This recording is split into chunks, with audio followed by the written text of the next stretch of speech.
Welcome everybody to NAMM. My name is Florentino Buenaventura. I am the CEO of EnterTalk Media, also the host of the Changing Stage radio show, as well as now TV show. And we are here with the big picture from CEOs of some of the most iconic companies. And one of my favorites, personal favorites, is Mr. Andy Zildjian from SABIAN. And thank you, Andy, for joining us here. Oh, thank you for the high praise. I appreciate it. How's the first part of the show been for you? Oh, it's great. I love the show anyway, just because of all the energy that comes with it and all the people that you see. So it's one of those points in the year that it's its own little atmosphere. Yeah. You get into it and poof, everything takes off. It's an awesome explosion ride. Tell me about it. Yes, it's run and gun for us all the time here. So I'm actually happy to be in this seat because usually I'm running around doing stuff. So I can make you stand up. You want to stand up? We could break dance. So let's just jump right into it, Andy. Sure. This is about the big picture, about the music industry. Things are dynamic, and this is the Changing Stage show. Give me your take on the current state of the music industry, both the MI or music instrument channel, as well as the music industry as a whole, because they kind of are symbiotic. And actually, they seem to be following like a parallel courses, let's say. If you look at music retail, for example, part of the MI channel, a lot of people are moving, of course, online, and that's where a lot of purchases are happening. But at the same time, you can't do all of it online. Some of it has to be personal. And with music and performance, a lot of it is online, but it can't all be online. Some of it has to be personal and face to face. So if you're watching things like retail and musical instrument sales coming out, that's a lot happening on Reverb, a lot happening on Amazon, which TuneCore for the music music side. Oh yeah, yep, for that side, and that's okay. But it's not the ultimate. It's okay, and it works because any way that people can get their hands on instruments and be able to play, that's a good thing. Yeah, and that's a good thing. But with that, there are some places like, for example, Fender has that lesson program that they've got. Fantastic, because now you're not just getting it on the web, you're also learning how to play it. And I think that's probably the most important part of ever having an instrument, is knowing how to use it correctly. Yeah, interacting with it for sure. And then when you're talking about music performance and how people are getting their faces out, the way that it used to be done was record executives would look and say, what do I like, or what do I think is going to sell? And so it was always their opinion. And there were always an old dude trying to sell to the young crowd. It'd drive you nuts. The only thing is that every once in a while you get somebody in that position who would say, I'm going to take a risk. And they would take a risk with a band that is also taking risks. Yeah. And so that would be something very cool. And along the lines of, like, Henry Ford said, if you ask the consumer what they wanted, all they'd want would be a faster horse as compared to a car. Yeah. Right? And in some cases, most people don't know what's new and what's the risk unless it's put in front of them to take a look. What I like nowadays is that you have the choice of how many different outlets for music performance on the web, and hey Richie, and all of these things are available to anybody to find. So if you're a band that's going to take a risk, you don't have to wait for somebody to say, we want you on our album, or we want you on our label. You can go out and do it yourself. Man, that's fantastic. It's hard. It's a lot of work. And you really have to know how to promote yourself. But I like the democratic expanse of music in that way. It's definitely been good. Yeah. Now, obviously, there are challenges nowadays. Yeah, and we kind of face up and downs in the MI channel as well as in the selling of music. Yeah. What do you assess are some of the most impactful or the most challenging challenges? Challenges in music? Well, in your industry. Oh, in our industry. Yeah. Oof. Like, what do you see are the obstacles that you have to overcome? Obstacles to overcome. One of them, of course, is that purchasing on the internet, because with our instrument, with cymbals, it's a lot more than just what you hear. It's how you feel it, how a ride cymbal, there's a lot of feel that goes into it. There's the energy that's coming back out, because really, in a handmade cymbal or instrument like ours is,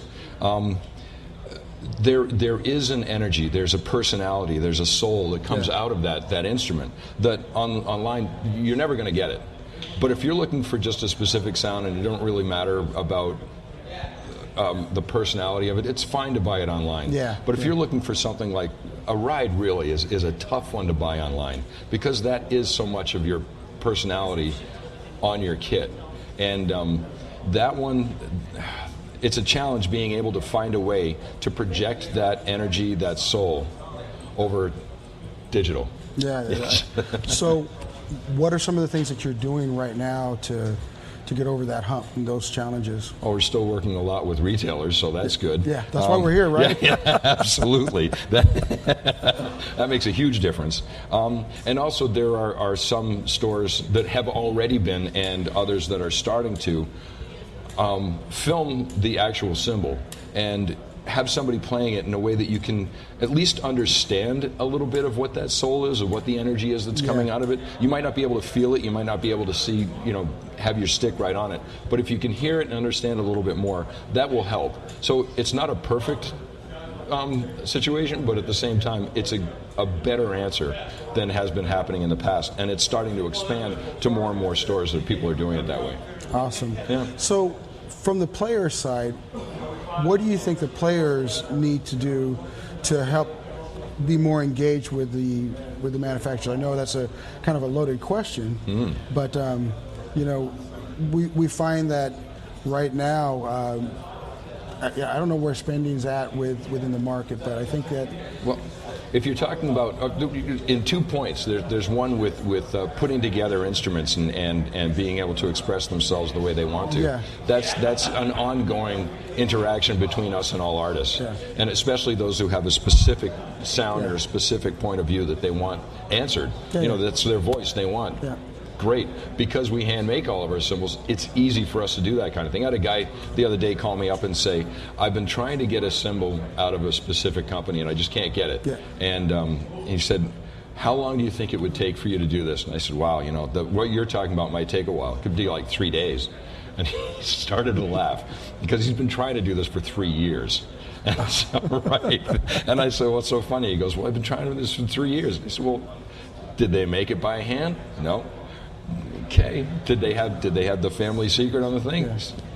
He answered that question, and then I said, well, that makes a big difference too. If you got this and you've got the handmaids, we can do anything you want in 3 days. The other part of it is in marketing, for example. It's there is that paradigm shift from print media, which was wonderful. Let's just put it that way. It was wonderful. And nowadays, there's so much more that goes on in electronic and social media that the drummers who are still sort of looking for their print ad are being left behind, even though we're talking to them about do more social, put yourself out there a little bit more. Let people know who you are, really. And you get that contact back and forth and your personality out there. That makes a big difference. We're working a lot more with our artists to get them in that direction. Ones that are already like just soaring on that type of thing, God, I love it. Some people like Matt McGuire, who plays with Chainsmokers. He's cool. And what he does on the internet is awesome, and it's entertaining, and it's I'll just say risky. He takes a risk in all those things. And other people like with Bastille, Chris Wood, he's awesome, great, and he's just funny and putting his personality out there and getting interaction. And so the people who you would think of who are the best drummers or the most important drummers aren't necessarily the ones who are performing all the time and recording all the time. They're the ones who are making that interaction and getting their personalities out there and having people understand who they are and what they're all about. And I like that because drummers are great people. And the more you know about them personally, the better it is. So it's like, keep going, man. I'm going to actually shamelessly plug a show that you do, you broadcast on our network. Thanks, man.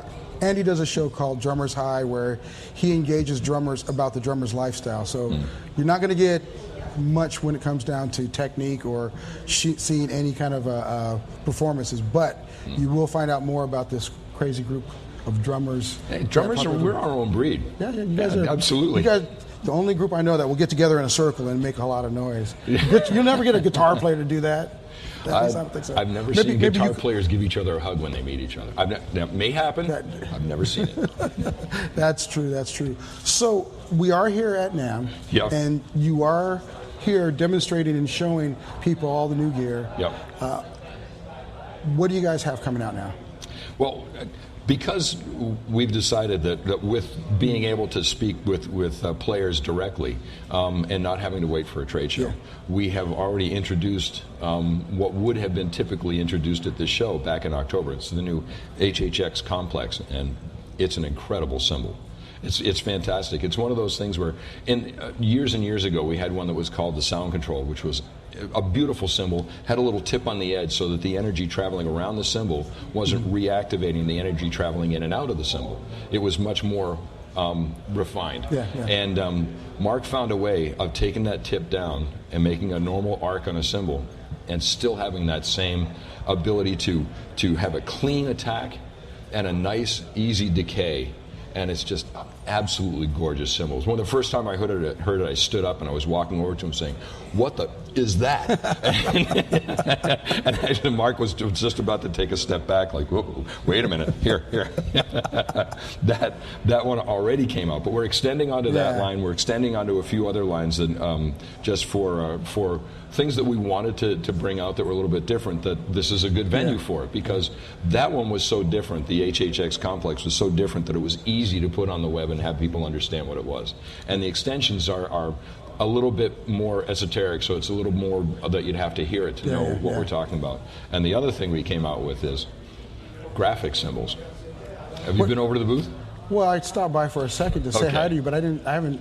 You didn't see it? I didn't see it yet. So part of the custom shop is drummers always like to be able to express themselves artistically, and that is not only with their playing, in the way that they live their lives, the way we think about things, but also in the visual.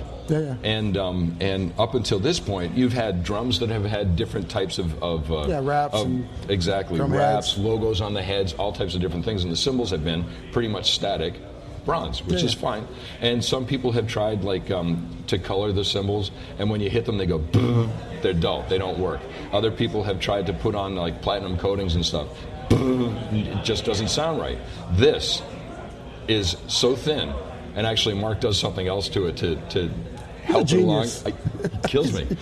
He does something else to it so that when you hit this thing, it's, you know, the FRX? The FRX is a cymbal that we have that brings down the top decibels a little bit and brings up the lower ones. So great for worship. So it's a clean sound, it's a beautiful sound, but it's just a little bit quieter. This is along those lines, just a tad off the top, tad off the bottom. If you're really good at listening to cymbals, you'd hear it. If you are a general player, you'd never hear the difference. They are that good. When you hit them, they just sizzle and spark, and they have a really nice decay that comes down, but they look very cool. And we're trying to figure out which cymbals to put it on and how many and all that type of thing to be able to offer it in the middle of the year. That's awesome. That is awesome.